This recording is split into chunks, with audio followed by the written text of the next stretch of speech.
Can't help myself. Sorry. It's just good stuff. How's everybody? Happy Monday.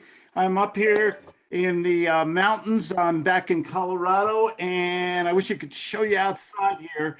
The bright golds and oranges and everything are out there right now. It's fantastic. I'm going to talk about persuasion, particularly his Cialdini techniques today. Has everybody read Dr. Cialdini's book, Influence, The Psychology of Persuasion? It's a very good book. It's a really good book. The first thing he talks about is in the introduction, I can admit it freely now. All my life, I've been a patsy.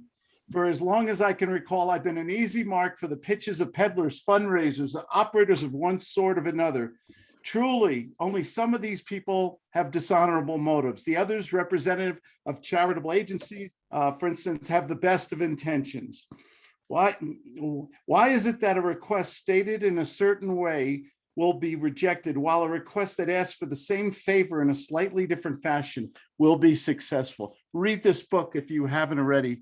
It's fantastic. I have a mind map of Cialdini, but I think there's a couple of things he could have incorporated into it. He took 6 basics that he wanted to talk about: scarcity, authority, social proof, likability, reciprocity, compliance, and incorporating these with your words when you speak with people every day in sales, in real estate, whatever you sell. Makes you different, makes you stand out, makes you unique. You're in control. And I can tell you, it builds up your confidence too when you have a sales system, when you use the right words. So that's where we're going to go to today. Let me show you guys a little something I'm working on. Someone has something in the chat here. What is it? No, nothing. Okay, good. Let's see. Marnie is coming on. A lot of people coming on today. Great. This is what I was working on. I'm going to share my screen here with you guys for a second. Did I lose it? There it is. That's not it.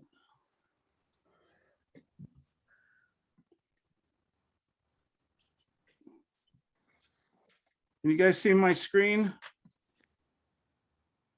Yes. Can anybody see my screen? Thumbs up. Okay, thank you. This is something I was working on. Have you guys ever worked a word cloud? I took the word persuasion or sales, and I thought of all the other words that I could put it that in my mind relate to the word sales and persuasion, and made up this little. It's called a word cloud. And anybody have any suggestions that I should add to this word cloud? I have compliance, persuasion, sales, suggestion, power of suggestion, influence, convince, wealth, negotiation, bargaining, and guts. I put in every word I could possibly think of. Anything missing?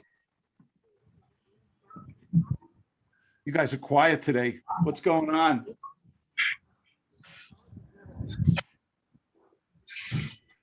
When I say the word sales, what words come to mind? Money.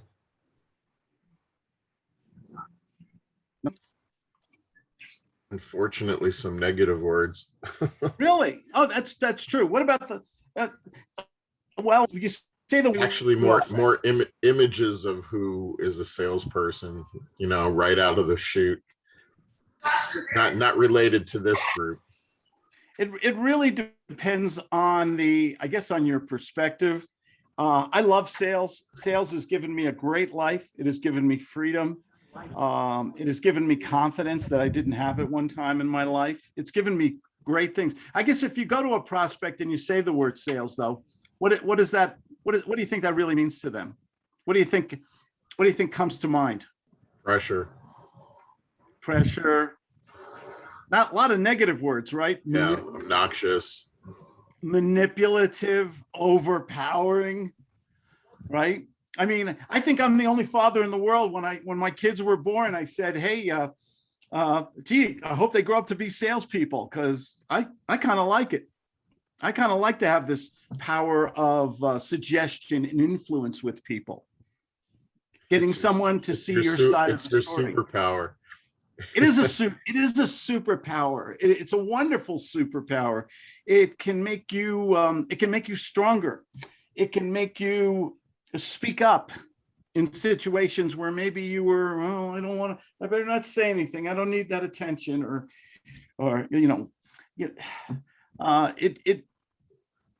it allows you unlimited income. I can tell you that categorically, if you have that skill set. Absolutely. So I guess depends on who you speak to about it, right? Definitely can be negative words. Let's do a little open forum here, and then we're going to talk a lot about Dr. Cialdini's different psychological triggers of persuasion and how we. And I have a wonderful mind map here. In fact, let me get it right now. Have you spoken with him before, Claude? I heard him speak live. I did not get to speak with him personally, but I heard him speak live many years ago, 20-something years ago. He's got some, thanks for reminding me though, David. He has wonderful video on YouTube. For those, I just put the mind map link. I took another mind map I had and I updated it and added a lot of new content. And the link is in the chat box for you early birds here. If you'd like to see it later. It's good to have these reminders. I like using mind maps. I like using word clouds, things like that. They just help me to keep things in perspective. Something I've been using a lot lately is I don't know if you have it in your Android. I have it called application reminder in my iPhone, iPad, and everything, reminder. And I can automatically, by using Siri, take my reminders and have them put into my iCal, my calendar. So I'll just say, hey, Siri, remind me to call Bill Pinnell at 12:30 this afternoon, and put it in iCal. And boom, it'll just put it in my calendar, and then it'll send me a notification reminder on all my devices that are synchronized. It's pretty handy. I do on a daily basis, I do a things to do list, but I'm starting to digitize that because I always have either a watch or a phone or something like that in my hand. We forget things. Good morning, everyone. So let's go to open forum. Anybody have a question or a deal or something like that? Raise your hand or hit the little button. I just David. I have a comment on your word grouping. What is it called when you have those positive affirmations? Having something like that with all of the positive words like that you've done, rather than the negative connection to sales. If you have that in front of you, if you look that over on a regular basis, those positive words become subconsciously connected to your image of what you think of yourself or you think of sales in general. So those positive words stay in your head rather than the negatives as an affirmation. Sure. Positive affirmations are good, but Brian Tracy used to say, how many people here like Brian Tracy? I think Brian Tracy's Psychology of Success and sales. He did a very good one on sales, but his Psychology of Success audio, it's old and it's phenomenal. If you've never heard it, listen to it. It'll give you goosebumps. It's so good. And he says one thing that I kind of disagree on. He says that every morning you should say your positive affirmations to the bathroom mirror before you start your day. Good. I'm glad I didn't say that. No, listen, this is an open forum now. Do you agree or disagree that positive affirmations will get you to success?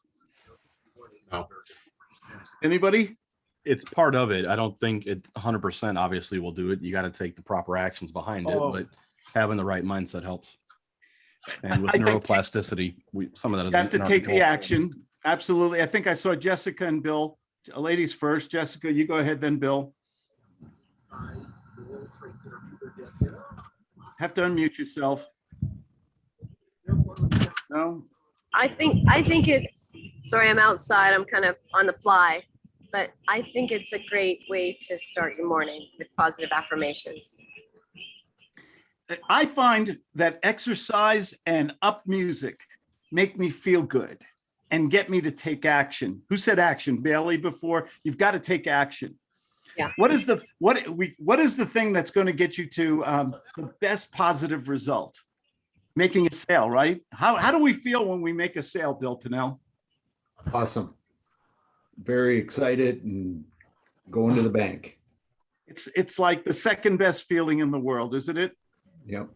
Yeah, John Andrus will later on have a Zoom room and tell us what the first What's is. the first? Okay. Eating chocolate? Mhm. What was that? Eating chocolate? I would say eating chocolate or is probably number 3 or 4. It's got to be right up there. I know what you're thinking. You're He dangerous. said that. Dangerous. Wow. I think, Bill, go ahead. You had a question. No, I was just going to say, when you asked, the positive affirmations, I think it's got to be accompanied with positive action, because that's what has to, if you don't have the action, it doesn't matter.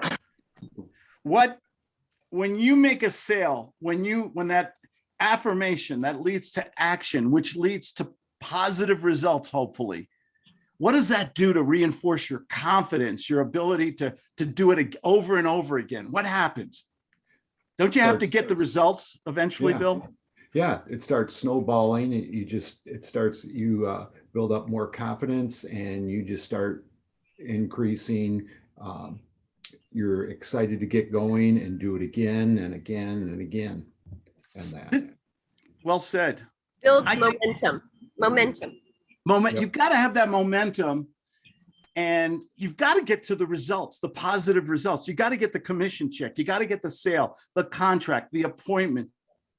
You've got to see positive results. This is why I'm so big on sales, because I think you go out there, you study, you knock on 1,000,000 doors, and you're not getting positive results, no matter how many affirmations you say. If you're not going to the bank eventually, after all the time, trouble, money, and work you do, what happens? You fail. Lose interest. You lose. Momentum decreases. Yeah. You quit. Yep. You've got to see some result, because once you see those results, that reinforce, wow, it really works. It's got to work. Does it have to work reasonably? If you go 3 months before you make a sale, selling your Pillsbury Doughboy collection, okay? Woo-hoo. I love this guy. Look at that belly. What? Go ahead, Jessica. Oh, no. So I was Okay. just I heard laughing. something in the background there. I think you got to get to the results. And that's why I'm always talking about sales, what questions, role playing. I role play you guys to death. But by the way, role play Wednesday. I don't know, Justin or I'm going to do role play Wednesday on Zoom. That's at zoomjustin.com. That's at 1 o'clock. Is it 1 o'clock Eastern Daylight Time? And that's always fun. But you got to eventually reasonably, let's use the word reasonable, get to those results, make a sale. It just makes you want to make more calls, more appointments, do more marketing, because you're rewarded for it. We've got to create incentives, and we've got to get there eventually. It just, can you imagine when you make a sale, you're meeting nice people, you're enjoying the conversation. And work stops becoming that 4-letter word. It just becomes something enjoyable to do. Can you imagine making money, unlimited income, because you know the right words to say at the right time, you're selling the right product or service, and you look forward to what you do every day. And how many people here have had jobs they don't like besides me? And how many have had, there's a movie they made about it. It's not called, Bosses from Hell is what I would call it. World's Worst Boss. Wasn't there a movie like that? About Office Space. Office Space? Office Space, a classic. That's Everybody a must. watch it. That's a must watch. We all had jobs where we dreaded going to work, or got that feeling on Sunday afternoon at 4 o'clock. Oh God, tomorrow's Monday. Oh, don't we deserve better than that? Mhm. I think I absolutely do. Let's go. Any other question? John Andrus, how's your golf score? John is a professional Florida golfer. You're muted, buddy. Okay. But anybody else Sorry. here have a question? That's all right. I like to keep it muted in case I get calls or something, but What's that's okay. going on in You know. Florida? Give us the Florida report. I'm hearing great things about Florida. Yeah, I wish no one found out about it. I'm down in Naples, and it's Yeah. they're built. I don't know. It's just crazy what they're building down here. It's 40 years ago when I started coming down here, it was a lot different, but it's really really booming. Too many people are finding out about it. Oh, the whole West Coast. I don't know much about the East Coast, but Florida's always been an attractive place to the East Coasters, Canadians, especially in the winter. typically you would get more of the on the East Coast of Florida. You would get more of the people coming down from New York, New Jersey, and down on the West Coast, I'm from Cincinnati, Ohio, Illinois, Midwestern, but it's man, it's growing. I think another congressional district or two. Of course, we have no state income, or no state income tax. It's great. Okay. What do you think of Cape Coral for investing? It was really good for a while. I mean, I think everything's so high now; it's hard for me to get my head around the prices. So I'm very close to Cape Coral, but yeah, it's I'm waiting for a chink in the armor to do something, because We've heard that for years. Yeah. Though. Chink in the armor. Why is real estate? I mean, I just heard of a couple that they're moving to Las Vegas. I think Vegas has had 100 days of, Jessica, you have a place in Henderson. I think they've had 100 days of over 100-degree weather or something like that. Yeah. No, it was. Henderson and Summerlin are growing. Yeah, it's amazing. And Growing very quickly. but real estate used to be a bargain in Florida, in Las Vegas, in a lot of different places. And what's going on? What's the culture shift we're seeing? Alex, you see in Colorado what's going right now. I mean, it's amazing. I've got builders up here in a little mountain town. The houses are sold before the first nail is in. Yeah. And I'm talking about $500,000 and up starting homes. Wow. I told you guys, I said it about my friend of mine who bought a home for $500,000 3 years ago. She just sold it for $960. 3 years. Wow. Almost doubled her money in 3 years. Right home, right place, right price, right? Yeah.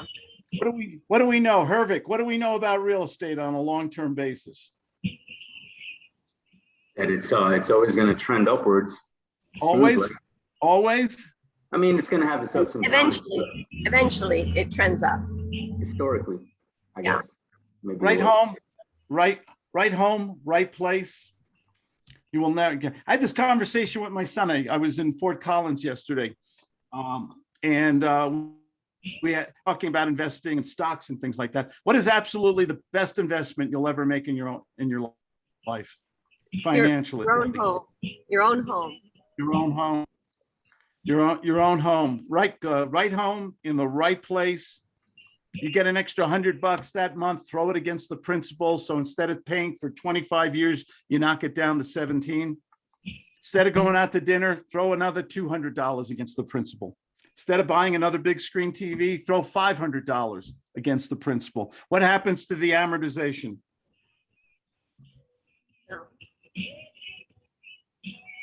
It shrinks.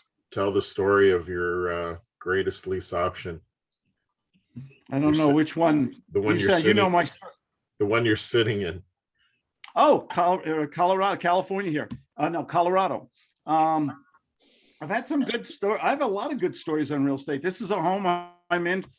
We got it for $300,000 on a lease purchase, $5,000 down. 21 years later, it's a multi-million-dollar home, 2.6, free and clear also. It was paid off in about 16 years. Had a good month, passive income. If you can build up your passive income, live like a normal human being, okay, and you have extra disposable income that you can put savings, you can put into other properties that you can invest, or you can make increased payments to increase your equity position in your own home. You're saving for the future. You're protecting yourself for the future. It's just common sense. It's good stuff. Absolutely. Anybody else? Questions, role play, success stories? Guys are so quiet today. Who has anything? Claude, I have something. I mean, it's just a deal I'm working on still. Go ahead. I have a lease option and it's on the higher end. So I'm getting a real tough time trying to get buyers. You know, the house is going for 700 actually listed. 725 is the lease option. That's what the seller would do. What's Um, and what home worth? It's worth 700, I think. I mean, I've got, yeah, but no one's biting so far. It's been on the market. Why? Ask yourself why. What are you doing? Yeah, I think, well, here's the thing. As far I have somebody who wants to do a lease option, but not for that much. And this lady's having a tough time selling the house. So maybe it's not quite there at 7, you know, maybe. In this high demand, this property's in New York or Long Island? Long Island, yeah. Long Island. Real estate's exploding in Long Island right now. Okay, tell me what homes go for in the Hamptons. Oh, we won't even go there. I won't even go there. Millions of dollars, Yeah. little homes, amazing. So what is it? You've got to be empathetic, reverse engineer it. What is it in a hot market? Why is this home not selling? Is it the appearance, the condition, the location? Is it, is it next to a pit bull training school? Is it next to the LIE, Long Island There are some Expressway? there are some varying prices really close by. Some, like there's some houses you can get for the mid 6s or even 6, and it looks sort of similar, but then some people have gotten 7 for a similar type house. So there seems to be a little bit of gray area as the range. So have you asked the people who have looked at the house? Have you had a post exit dialogue with them? See, gee, could I get your honest opinion? What was it about this house that made you not attracted? Yeah, the person who's interested, she's like, well, I see mid 6s and stuff like that. So I'm like, yeah, I do see that. So it's kind of tough. It's tough to say. So I don't know if I could really move her from where she's at. But I don't know if it's going to happen. The seller wants what she wants. She may be sitting on it forever. Okay. There's a reason, though. There's a reason why that house is not selling, and you haven't found it out yet.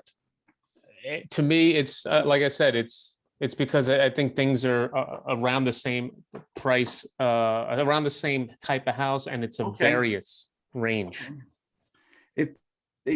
Pricing is important too. It's got to be relative to the market in the area. You want to, if this same house, if we made this house 550 today, what would happen to the phone? Oh, you'd have 40 people on the phone. Okay. If we made it 600, 650. I think it's 650, you'd probably get 5 people or something like that, maybe. It's always about supply and demand, marketability analysis. Okay. What are people looking for? What's the demand out there? Is it, what's the location? Things like that. There's a reason why this home is not attracting enough call. Are you doing enough marketing on the home?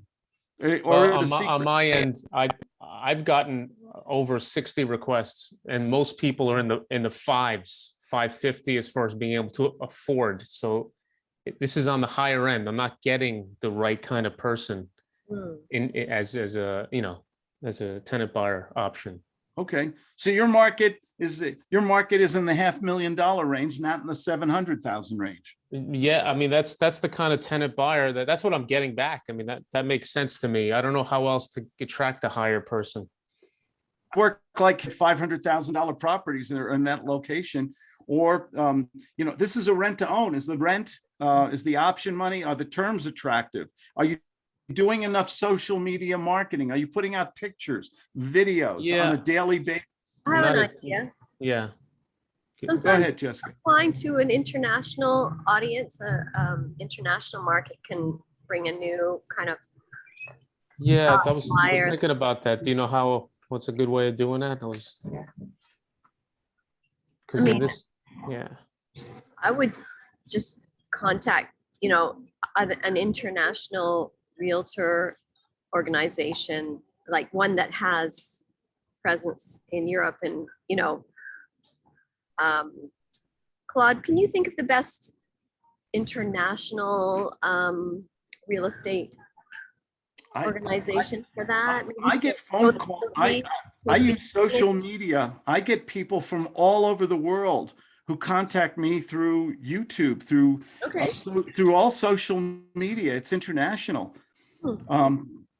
Maybe Sotheby's though, if you're not established like you are yet, or one of the higher end international real Well, I estate. have it on, I have it on Zillow, and I'm doing Facebook, and it's on all the other, marketplaces that Zillow.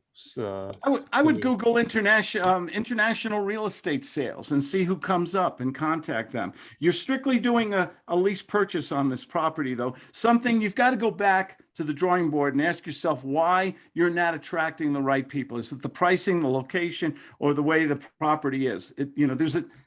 There's a reason why you're not getting the right people. So I suggest you go to that. Hey, I want to talk about persuasion and influence today, particularly Robert Cialdini. Let me share my screen with you guys here right now.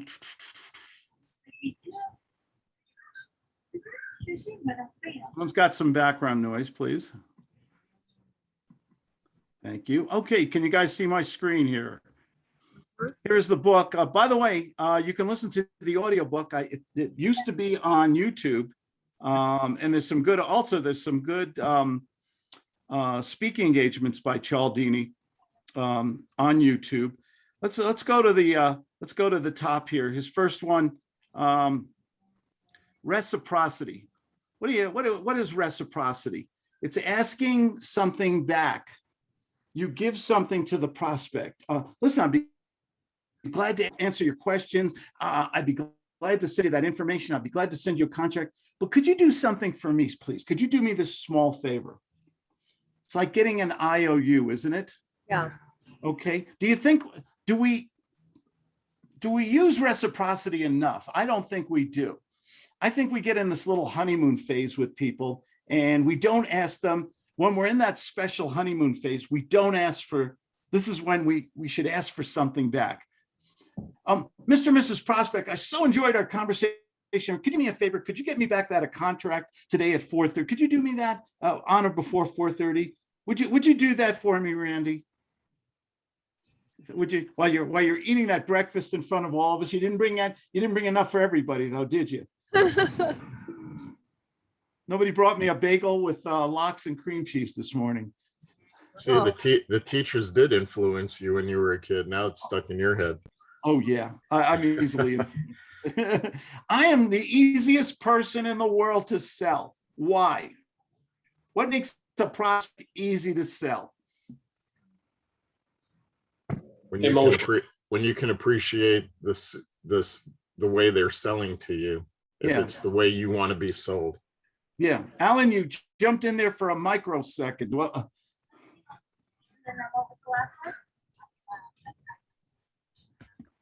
no? Okay. Oh, I said emotion is what makes somebody easy to sell. I'm so easy to, if you get me to like you, if you get me emotionally involved, you tell me a story. I always tell this.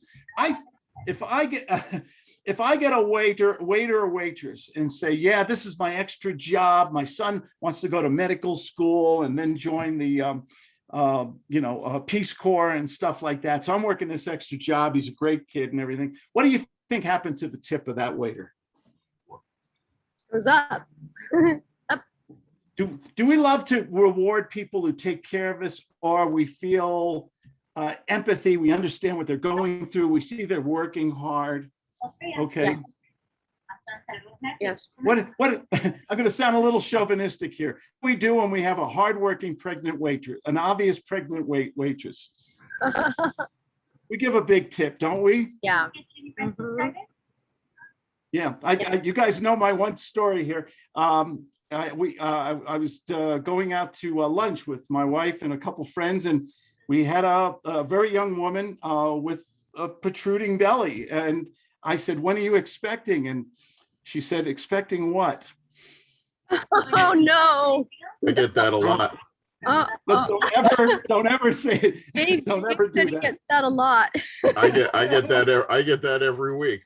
my friends, this is years ago, my friends still tease me about this. Claude, don't ever ask that question ever again. Right. Right. Unless you're 100% positive, and I thought I was, but say Oh, next yeah. story. So I reciprocity. get that from the waitress. Even more important than getting people to repay you because you did something for them, or you asked a favor, or you got an IOU, or you go, hey, could you help me, Mr. and Mrs. Prosper? Could you help me out? Could you do this one little thing for me? Yeah, boom. It can't hurt to ask. Asking is almost like making an offer sometimes. Mm-hmm. It can lead to closing. It can lead to an offer. Scarcity.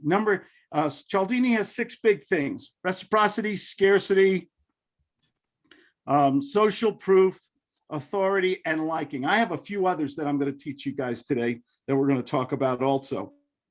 Scarcity, that's a biggie.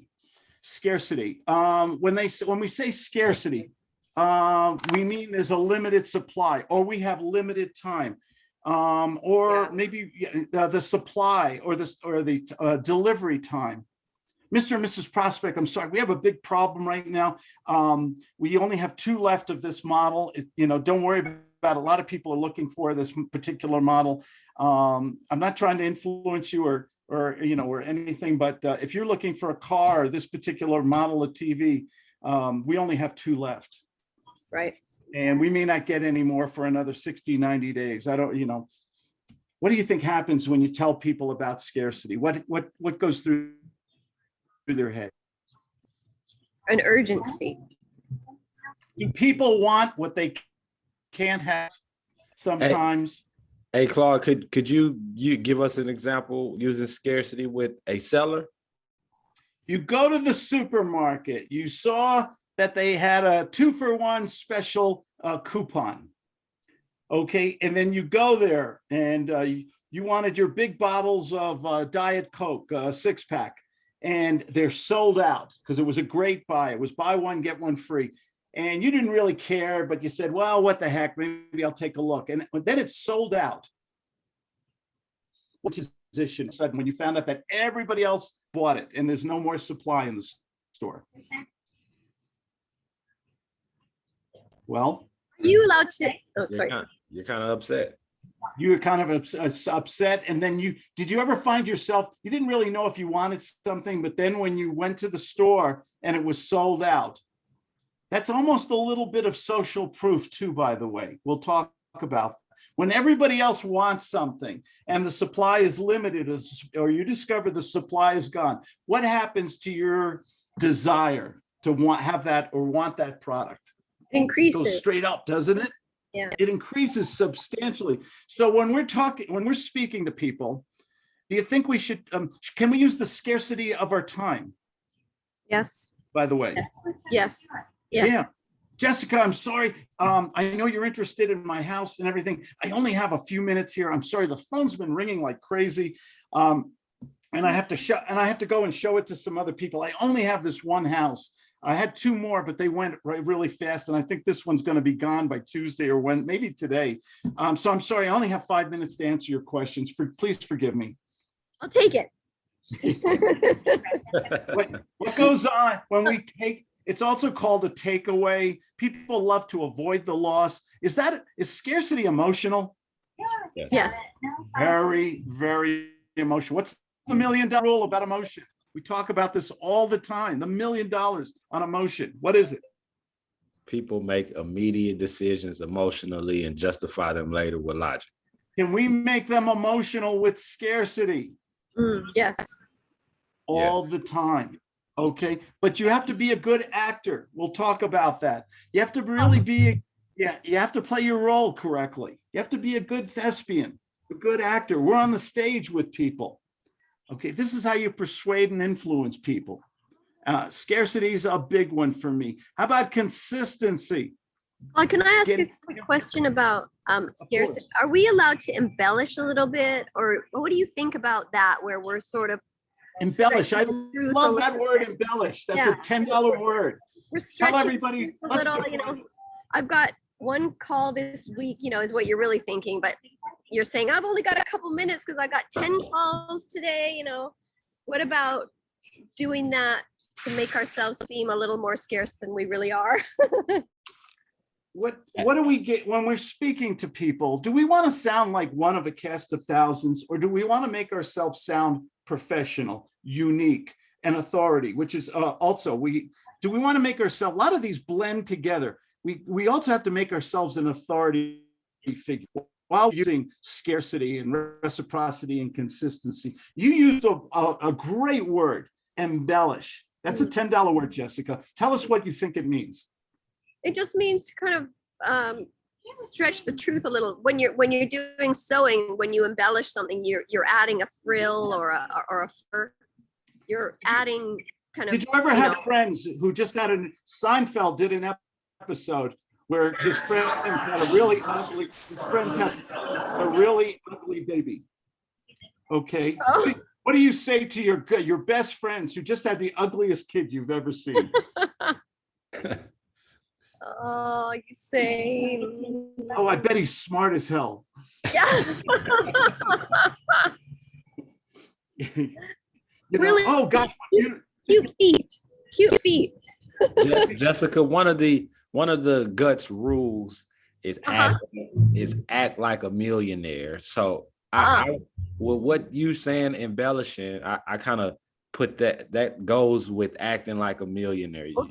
Okay, I understand. Yeah, you can flower it up a little bit. You're I would say that the other thing is that don't we have to make a lot of calls? Aren't we busy trying to make calls? So there's some truth into that. Yeah, definitely.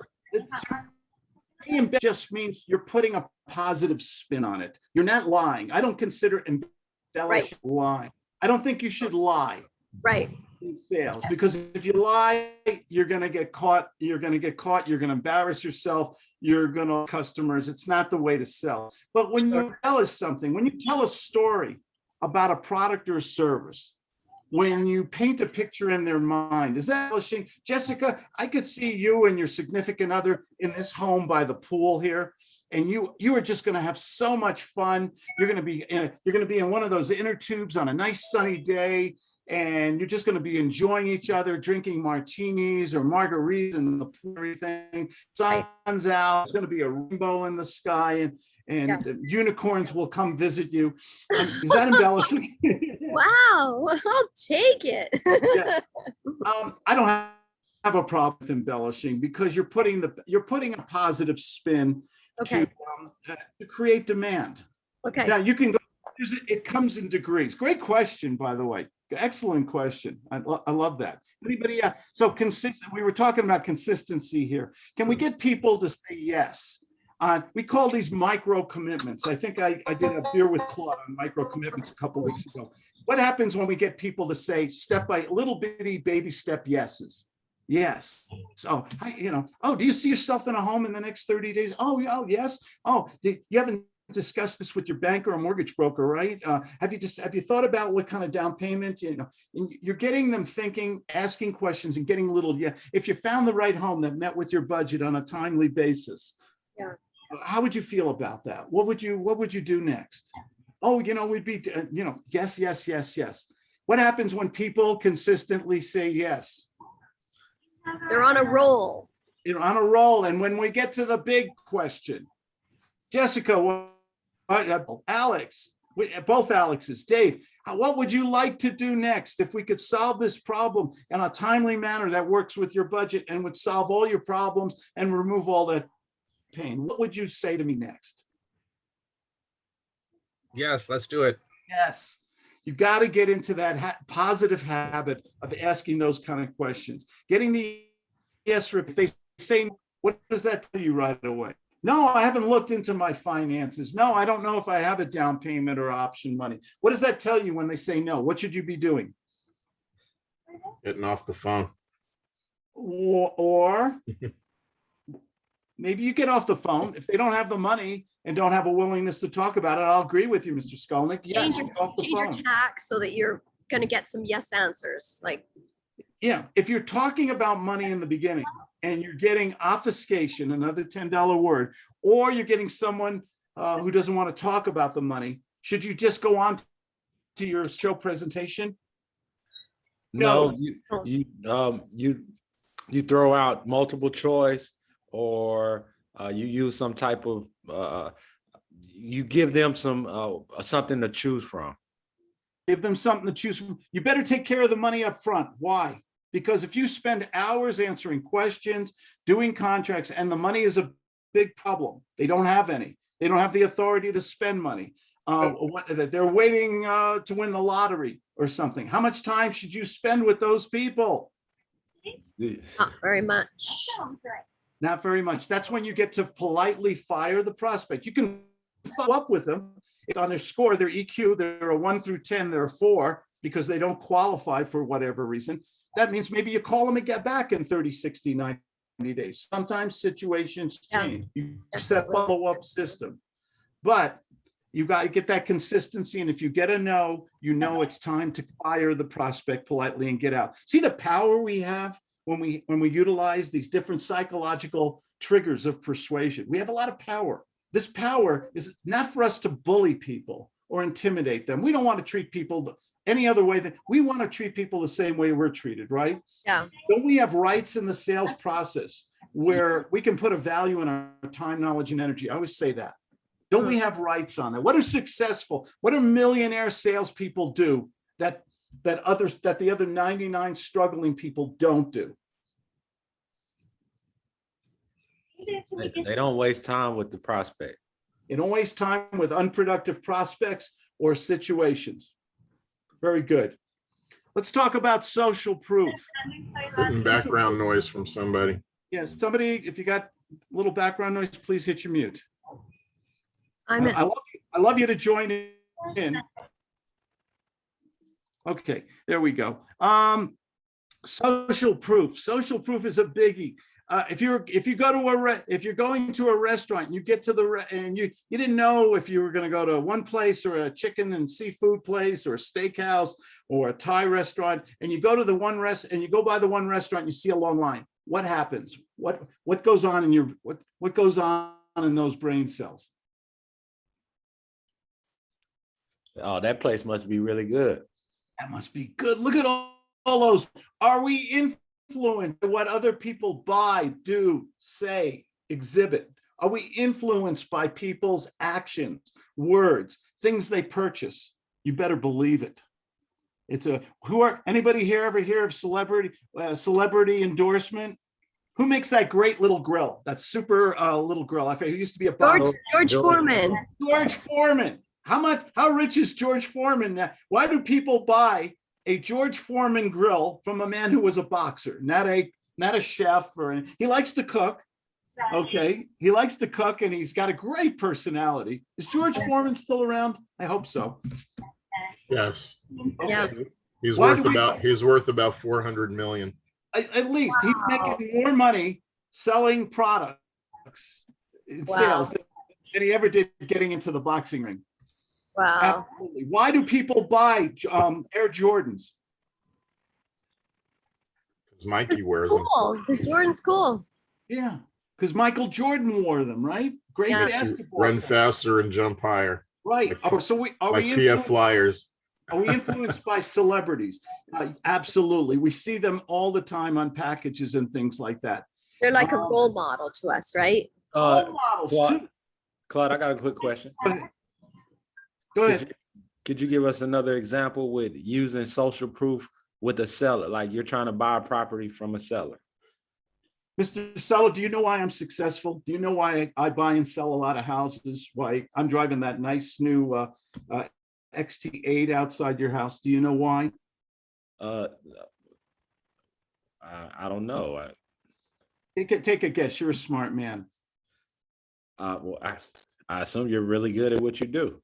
I'm great at what I do, and I take care of clients, all my clients. And I'd love for you. Would you like some? I know you're shopping around for the right realtor, right investor, right consultant, right insurance agent, right finance manager right now. Would you like to speak to some of my customers and find out why they constantly give me referrals, new customers, and why I do such a successful business? Would you like to find out why? Absolutely. Yeah. That'd be awesome. And after you speak to them today, what happens at our Zoom meeting at 4:30 this afternoon if they meet your expectations about the way I do business? I think we have a deal. Think? If everything checks out, Claude, you seem like a great guy. We Thank can you. do business. Appreciate that.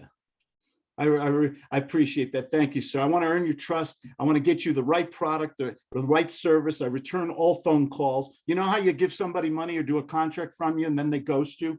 They disappear because they cashed the check. I don't do business like that, sir. I look for long-term customer satisfaction. That's just the way I roll. I'd love to earn your trust and do business with you today. Can we move forward? Absolutely. Thank you. You're a gentleman, sir. That's gut selling. That's social proof. Well, how did I use social proof? I talked about all my other customers. What's going through Mr. Real Estate, Mr. Cash Flow. Is it Mr. Real Estate? I don't have you in front of me here. I'm sorry. Yeah, no, Mr. Cash Offer, Chris. Mr. Cash Offer. I said, what do you think's going through his mind when I talk about all my other customers that come back to me, do more business with me, send me referrals? What do you think happens? Can you make it romantic? Can you make it emotional?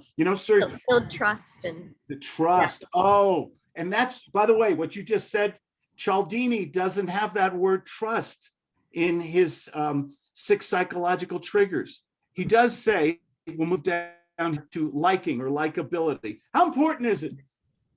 Do you ever have somebody who had a good product or service, did not like them? Did you find a way to go around them, buy it from someone else, or just say no, or manipulate them? Okay. What happens how hard, and here's one of these areas I have a lot of trouble with. Most sales trainers talk about bonding and rapport. They just say bonding and rapport. What happens if it's not authentic? If it's not sincere? it just feels like a con. Give me 1 second. I'm so sorry. Yeah. Feels like a con. You've got to get people to like you. Liking is so important. Do you think you get people to like that role play I just did with Chris before? Was I dramatically, you heard the drama. There's a little bit of schlockiness, a little acting in there, okay? But was I being unbelievable? This is part of guts, being unbelievably to the point and straightforward, honest. What happens when you meet that kind of character in business? I think it's attractive, not to everybody. Oh, he's too confident, whatever, but I think to a lot of, when I get an honest salesperson, I love that person. I don't just like them. I love them. I trust them.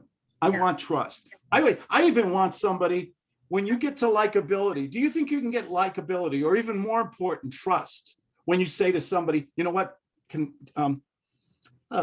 Miss Prospect, can I tell you the truth here? I think you're making a mistake. Would you like to know why? Can I tell you the truth? I promise you won't get too mad at me. I think this is the wrong house for you. It's too small. It's in the wrong location. You told me you're starting a family. You're going to have kids near.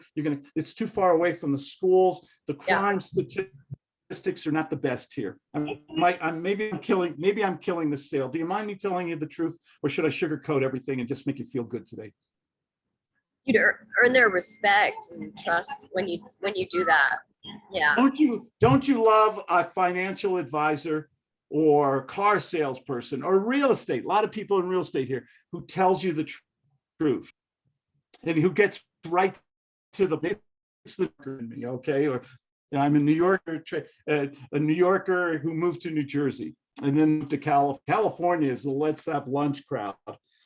They should allow New Yorkers and New Jersey people to come to California because we have a field day in sales there. I'll tell you why at another Zoom meeting. Liking is important. Stroking, nurturing. How many times have we talked about a stroke, a compliment, a nurture, where you speak sincerely, honestly, dramatically to people? That when you have commonality, Bill Pinnell, Bill, do a quick rip. Bill, have you ever read this book from Influence, The Probability of Persuasion? Have you ever read this book? All right, Claude, that is an excellent book to read. Well, didn't you love his chapters on different? I love the introduction on this thing. What was your favorite part on it? Well, I like how he goes through how to have reciprocity when they're dealing with other. I love that. I love that part too. Oh, that was a great. What are we doing right now? Total strangers talking about a Connecting. book we both read. A bonding rapport. There's a bond. What happens when you bond with another person? There's What happened? likability. Yeah. What happens to the math, the algorithms of persuading, of getting a contract, a sale, a check, a credit card? What happens when that person likes you and you bond? You get their business, and they may refer people to you. Yeah. Yeah. It makes it much easier, doesn't it, when you get that likability? We have to work on that. Using stroking and nurturing is the way I get people to like me, or I try to find some kind of commonality. But if it's forced, if it's artificial, if it's ersatz, it's not going to work, because the prospect is going to push you away because they're going to feel manipulated. Everybody has met that salesperson. Absolutely. What did we, authority figures. That's the only one. I think that's the last one left here from Cialdini. Authority figure. Why is that so important in persuasion when you're speaking to somebody? Why should you take that role of the authority?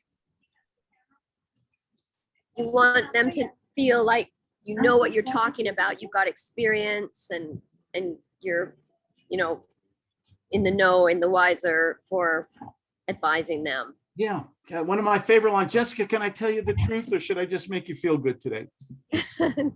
Just make me feel Boom. Be an authority.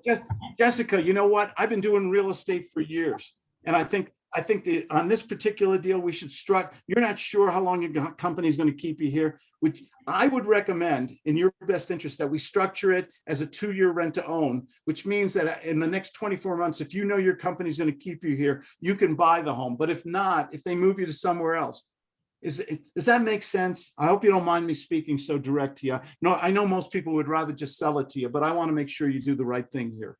Right. Thank you. When you speak with an authoritative tone, what is an authoritative tone? Anyone?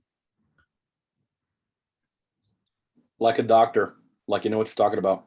Yeah, exactly. Does an authority figure sound confident? Yes. Yeah. If you're taking notes, one of the most important words in sales, in persuasion, is confidence. What happens? Well, I don't, Randy, I don't know if this is going to work. I've never done this before. They say I read it in a book somewhere. I'll give it my best shot. What happened? Is that an authority figure? Is that what an authority figure sounds like, or someone who's a little bit wimpy?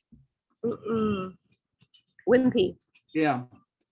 What do we say to that person who's a little bit unsure, or is not being totally direct and honest with us, using their knowledge and everything? What do they say? I'll think about it. I'll get back to you. Send me some. Go ahead, Jess. Oh, I was just saying, I'll get back to you. They say, I'll get back to you.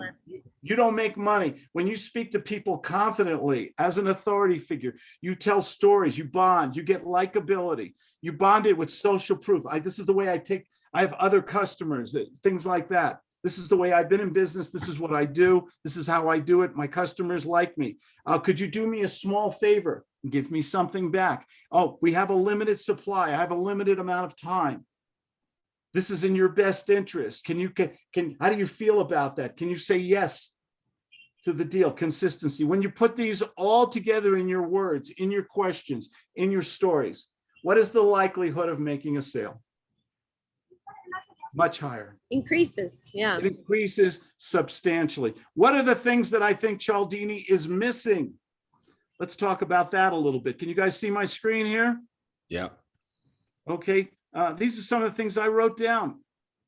I think we have to recognize different ego states in people, the adult, the child.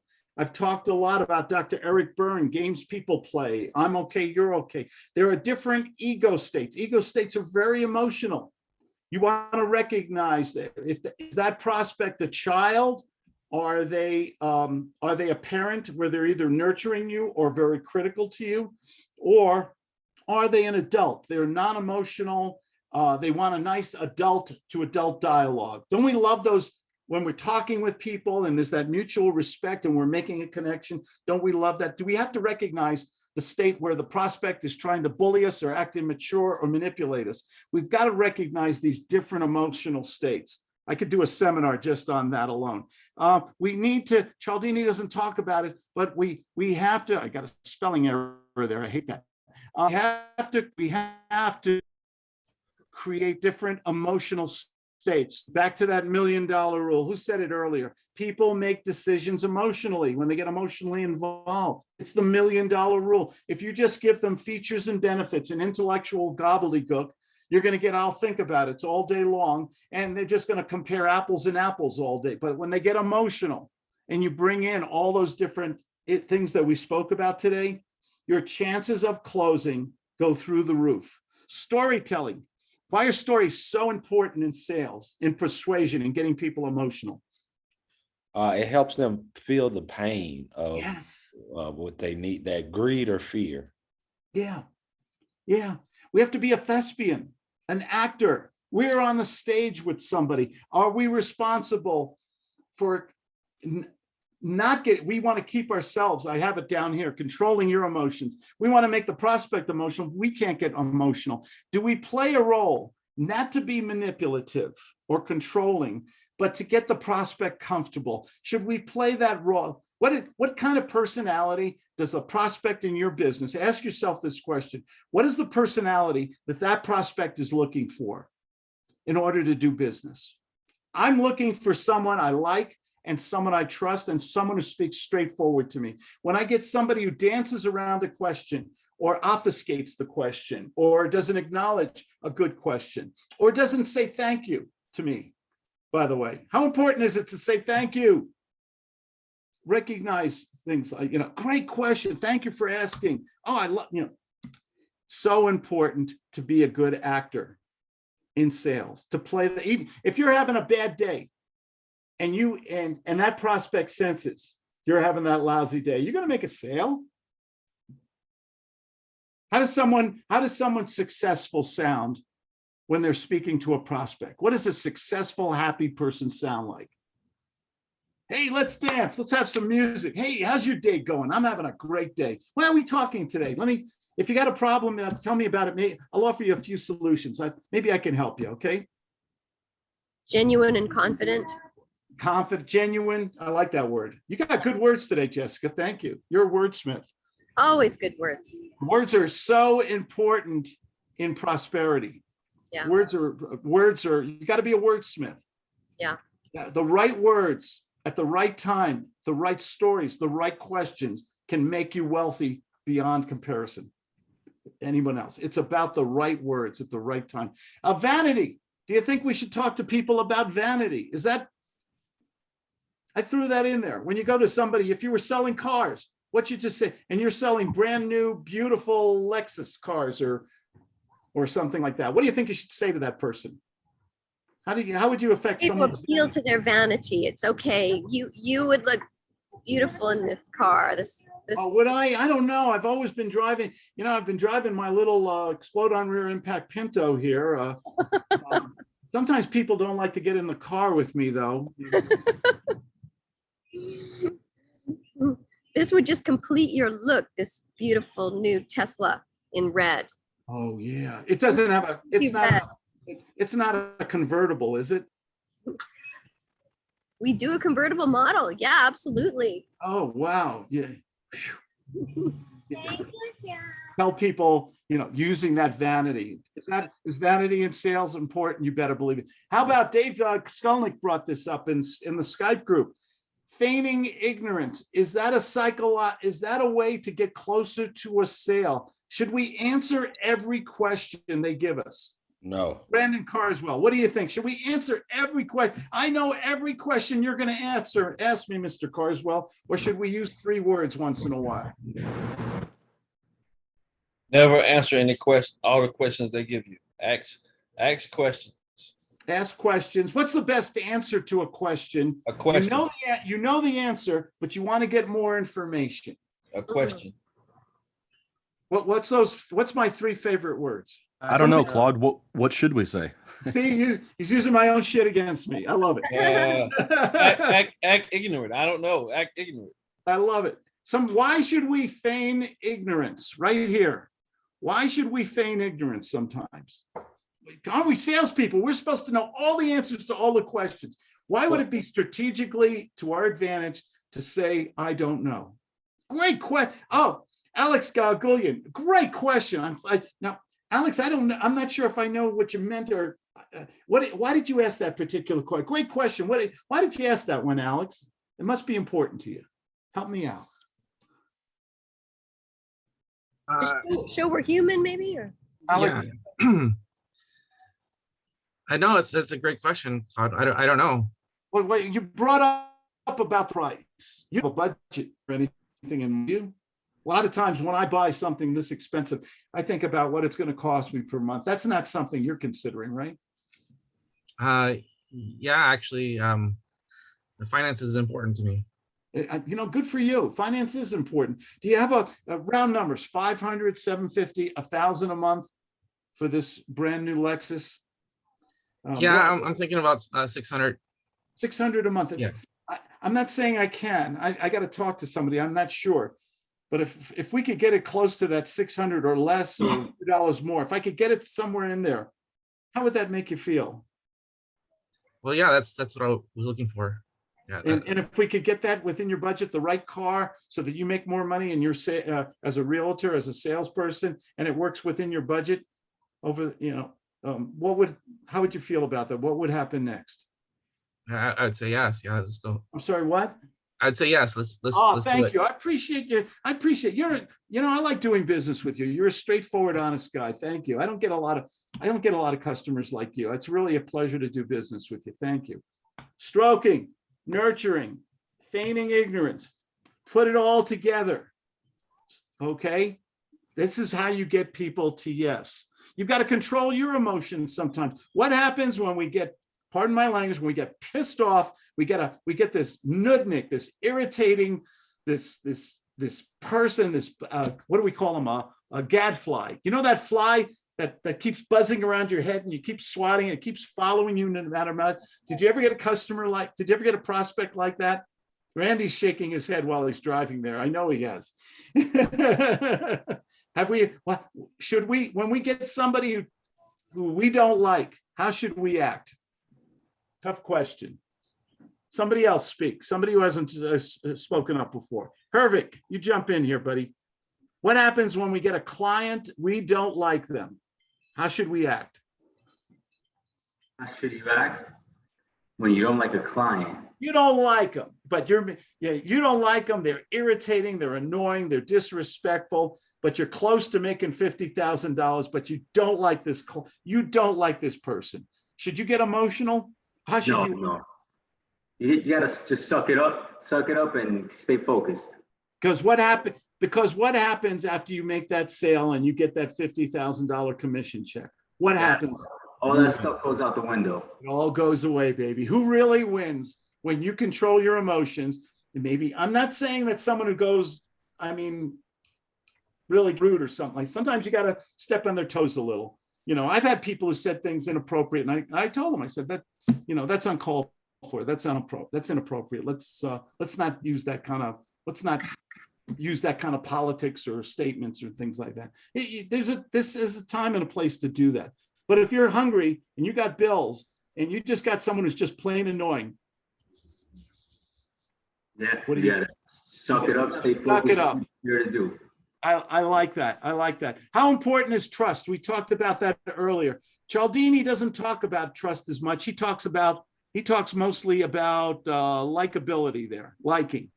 I think what happens when we get trust, if we get trust, is it over?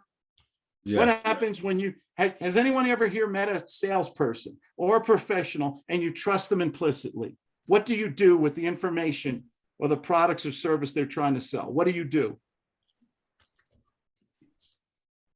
You just go with it. You sign or you do whatever. Mm-hmm. They have credibility. Trust is where trust is the mountaintop. Likability is how you get up there. But if you can get to the big T, once you get trust, it's a blank check. Absolutely. What about confidence? We talked about that earlier. We're going a little bit over here. How important is it to have confidence in sales? I like confident salespeople, not braggarts, not braggadocio. Not somebody's trying to try and top this, but do you like people who speak assertively to you about a product or service or whatever you're interested in? I like confidence in salespeople. Why is that? Because they believe in what they're saying. You know that they're 100% sold on themselves already. They're sold already, so it's easy for them to sell you because How about this word, Claude? They're knowledgeable. Knowledgeable is good, but I'm going to when they have confidence, or let me use another word, when they have passion, when they say, you know what, you Mr. and Mrs. Prospect, I bought the same product and I love it. It's great. I wouldn't sell it to you if I didn't use it myself. That's how good it is. I just sold one. I just referred one to my mother-in-law. And, I want to make sure she's in a good, safe car. And you guys are looking for a car that's attractive, that's in your budget, and you have 3 kids. Okay. I want to put you in a nice, safe car, just like I did for all my customers. What is that? When you speak like that, with that kind of confidence, I think with that kind of passion, assertiveness. Assertive. I don't know if that's a word. Help me out. Is that assertiveness? Assertiveness. That's it. That's the word. We're out of time here. One of the things I'm working on is altered states, power of suggestion, painting stories and pictures in people's minds. Things like using the 5 senses that we talked about: smell, taste, touch. Putting that picture in their mind into their subconscious. Can that have an influence on persuasion? You better believe it. And I think I'll for another time. Did we learn? Was this okay today, guys? Was this a good topic? Yes. Great topic. Great topic. Thank you. Thank you. We went a little long, but I wanted to share this with you. Everybody have a wonderful, last minute, one last quick question before we go. Anything else before we go? We got a lot of people on here today. Yeah, just go ahead. I'm sorry. No, on a side note, I was asking what mind mapping software is that? I like the way your mind mapping stuff. I like how you did that. The mind map is in the chat box, and I'll also post it in the private Skype group we have. You can download it online. I use a system called Mind Node, Node. I love it. All my mind maps. I'll show you when we close out here with the music. I'll show you all my mind maps that I've developed with this simple piece of software, and I can do it on my iPad, on my iPhone. It's not expensive. It's very. I forgot what I paid for it, $35 or something like that. And how we'll do I think maybe next week we'll talk about mind mapping and things like that. Ooh. I think it's important to. What happens when we have that great idea and we don't write it down, or we don't put it in a mind map or something? We lose it. Could be that one idea. The battery powered car, it could be something great. That's why it's like I can see your thoughts like evolving, how you break stuff down and how you get so much clarity, and how I see that in your mind. I'm like, wow, that's phenomenal. And that was a wonderful stroke, Brandon. You really learned well from today. So thanks a lot. I'll show the mind maps as we close out. Everybody have a wonderful, safe week. Enjoy. We're getting fall here, man. All these golden and red leaves out here in Colorado right now. It's really beautiful. Have a good week. Sell something. Speak to 5 people today. Make sure you're using all the different techniques of persuasion that we discussed today. Okay, because nobody deserves success more than you good people. Claude Diamond saying goodbye. Have a great week. Hey, Claude. We're gonna do a little music here and stuff like that. All right, everybody, y'all take care. Take care now. And give me 1 second here first. We gotta have some up music. Gotta have some good music. Oh, let's see here. Let me. What's going on, Alex? Hey, Brian. Have a good one. I'm doing good, brother. How about you? Good. Good. See you tomorrow. Yes, sir.